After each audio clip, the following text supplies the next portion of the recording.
Alors, en fait,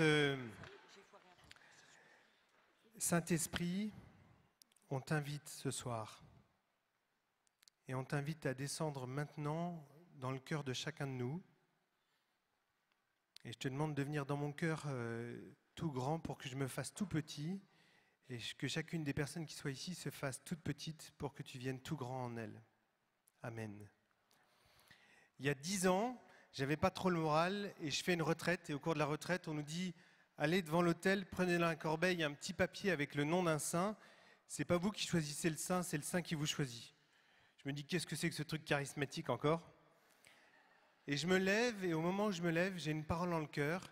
Si c'est Mère Teresa, tu te mets en colocation avec des personnes de la rue. Et je prends le petit bout de papier et c'était marqué Mère Teresa. Et en dessous, c'était marqué « Vous n'êtes pas appelé à réussir, mais à être fidèle ». Et puis en dessous encore, c'était marqué « Priez pour les familles ». Et je suis rentré à Paris et j'ai appelé un de mes copains en lui disant « Voilà, je voudrais me mettre en coloc avec des personnes qui sont à la rue, est-ce que tu veux venir ?» Il m'a dit « Non, mais essaie d'appeler Martin ». Et c'est avec Martin qu'on a créé, ou plutôt qu'on a essayé de laisser l'Esprit Saint passer. Et petit à petit, il y a quelque chose qui nous a dépassé, qui s'est monté. On a commencé à vivre dans un appartement avec Karim, Rabat et Yves, 3 personnes qui avaient connu la galère, la rue. Et juste, par exemple, pour vous parler de Rabat, on lui a dit bah, « Rabat, tu peux venir, mais chez nous, il n'y a pas d'alcool ». Et Rabat a fait des gros efforts pendant quelques jours, pendant 15 jours. Et puis un jour, je me souviens, il arrive en pleurant et en disant « Étienne, je ne voulais pas boire, puis j'ai bu ». Et cet homme, qui est un homme absolument incroyable, magnifique, il a le visage un peu abîmé par la vie, et il pleure, et dans mon cou, il se met dans mes bras comme ça, et dans mon cou, il y a ses larmes, et puis il y a aussi, parce qu'il était enrhumé, etc., enfin bref, tout. Non mais attendez.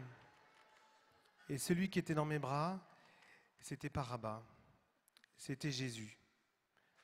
Ce Jésus qui dit « Ce que tu as fait au plus petit d'entre les miens, c'est à moi que tu l'as fait.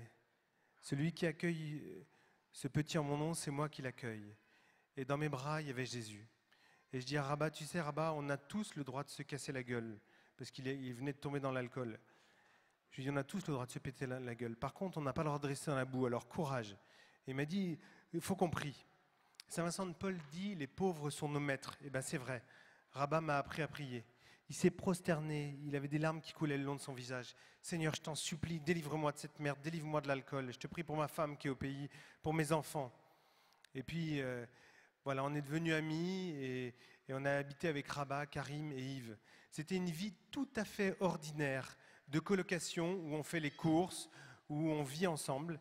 Et en même temps, une vie extraordinaire parce qu'au milieu de chez nous, il y avait le Saint-Sacrement. Et tous les matins, on avait les laudes et l'adoration. Et plus le temps passait, plus on changeait. Et le Seigneur nous a donné des grâces, mais incroyables. Vous savez, un jour avec Martin, on fait le repas pour les personnes. On s'est dit, en fait, moi, il y a un truc qui m'a choqué, c'est de me dire, je vais à la messe et à la porte de l'église, il y a des pauvres.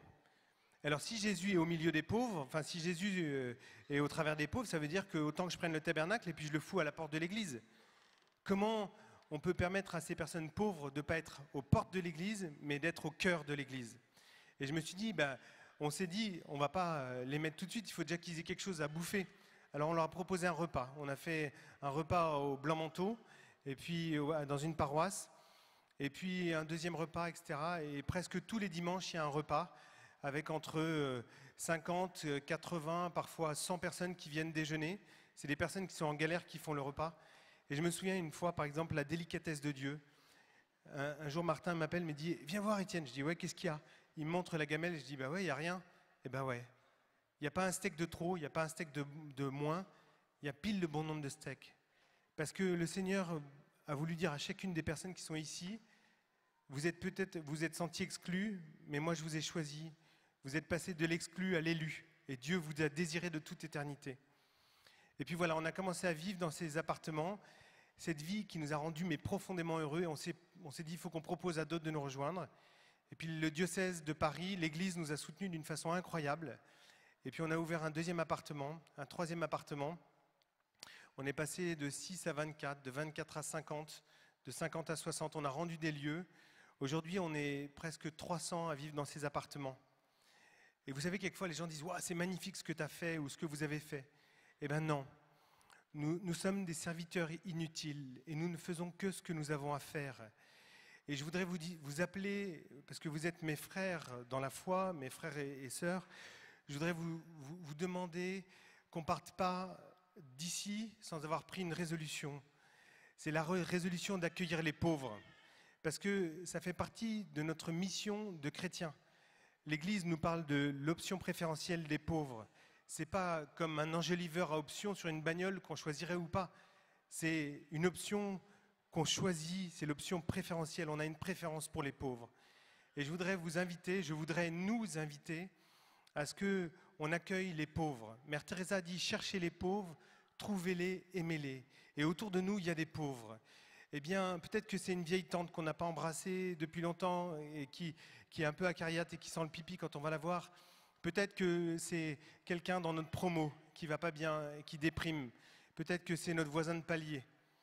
Ou peut-être que c'est notre enfant, nos enfants. C'est la personne la plus proche de nous, le pauvre. Voilà. Et puis aussi, je voudrais vous dire quelque chose. Comment nous, chrétiens, on peut accepter que des personnes dorment dans la rue? Cet hiver, l'hiver prochain et pendant de nombreux hivers, des personnes dorment dans la rue.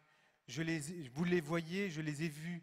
Des enfants, des femmes, des hommes dorment sous la neige. Parfois, ce sont des gens qui ont des difficultés psychiatriques lourdes. C'est des gens qui sont parfois avec un handicap physique. Nous ne pouvons pas accepter ça. Nous devons nous révolter. Nous n'acceptons pas ça. Pourquoi? Au nom de Jésus. Parce qu'au travers de ces pauvres, c'est Jésus. Et quand tu croises un pauvre, mets-toi à genoux devant lui, dans ton cœur. Seigneur, je reconnais ta présence et je veux t'accueillir dans ma vie. Et peut-être qu'on a peur d'accueillir les pauvres parce qu'on a peur d'accueillir nos pauvretés. Ben Seigneur, maintenant, je veux accueillir mes pauvretés. Tout ce qui me rend incapable d'aimer autour de moi, je te demande de l'accueillir. Seigneur, tu sais que je suis un pauvre type. Eh ben, je te demande la grâce d'accueillir mes pauvretés. Voilà, et puis, vous savez, il faut qu'on passe des belles paroles à l'action. Aujourd'hui, on reçoit beaucoup. Tu as reçu beaucoup, eh ben, il te sera beaucoup demandé. Vous savez, je voudrais vous dire, ma petite maman, elle est très très très malade. Elle va peut-être mourir dans quelques mois. Elle est dans un cancer et elle me disait, tu sais, tout à l'heure je l'avais au téléphone, elle me disait, tu sais, le but de la vie, c'est le ciel. Et notre seule mission aujourd'hui, c'est d'aimer, c'est de donner de l'amour autour de nous. Et en fait, on ne sait pas aimer. On est des pauvres types. On est vraiment des pauvres types et je le dis parce que je suis un pauvre type comme chacun de nous ou une pauvre fille. Mais Saint-Esprit vient aimer en moi. Et en fait, ce que dit Pierre Goursat, le fondateur de l'Emmanuel, c'est vachement important. De l'adoration naît la compassion. Et de la compassion naît l'évangélisation. En fait, si j'adore, si je dis Seigneur, viens au cœur de ma vie et que je grille du temps pour lui, Dieu va me donner un cœur de compassion. Et la compassion va m'évangéliser. Un petit exemple. Moi, je me disais, je vais évangéliser les pauvres. Alors un jour, je vois un gars dans un métro et je lui dis, bah, viens, comment tu t'appelles? Je m'appelle Francis. Alors viens Francis. Et puis ce gars, il était jeune et je lui dis, bah, viens, tu vas dormir un peu à la maison. Je vais te cuisiner 2-3 trucs, on va laver tes fringues, tu vas te reposer et puis après tu repartiras. Et c'est ce qu'il a fait. Et quelques mois plus tard, je recroise Francis et il dormait sur les marches du métro. Et je lui dis, Francis, tu te souviens de moi? Ouais. Est-ce que tu veux qu'on recommence? Et il me dit oui. Et puis il me dit, on marche. Et puis je vois qu'il a un problème psy. Il me dit, je veux tuer ma mère. Et il est très en colère, etc. Et puis il vient à la maison et il mange et il fait sa cuisine, etc. Et puis à un moment, il me dit, j'ai un problème au pied. Effectivement, il boitait. Alors on regarde et il va se poser sur le bord de la baignoire. Et puis je lui dis, retire tes chaussures. Et il me dit, je ne peux pas parce que j'ai le dos pété. Et alors je lui ai retiré ses chaussures et je lui ai lavé les pieds. En fait, Jésus nous demande de laver les pieds de nos frères les plus pauvres. Si tu veux être le plus grand, mais mets ta ceinture et puis mets-toi au service des pauvres qui sont autour de toi.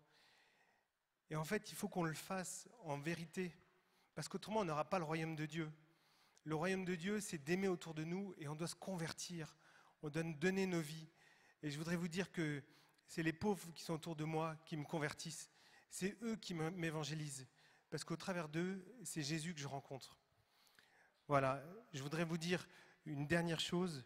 C'est un bonheur de vivre avec des personnes qui ont connu la galère. Ils nous donnent une joie profonde. Je voudrais vous dire qu'il reste plein de places dans nos maisons. Mais au-delà de ça, je voudrais aussi vous confier un dernier truc. Je voudrais vous confier Fratello. Dans quelques mois, le 11, 12, 13 novembre, on organise une retraite à Rome avec 6000 personnes pauvres de toute l'Europe qui vont venir écouter le pape et le pape va leur prêcher une retraite. Et il y a quelques jours, le pape a prêché une retraite à des personnes pauvres et il leur a dit « Il faut que vous soyez des missionnaires et que vous alliez prier pour les riches. » Eh bien, nous qui sommes pauvres, prions pour les riches et nous qui sommes riches, prions pour les pauvres. Amen.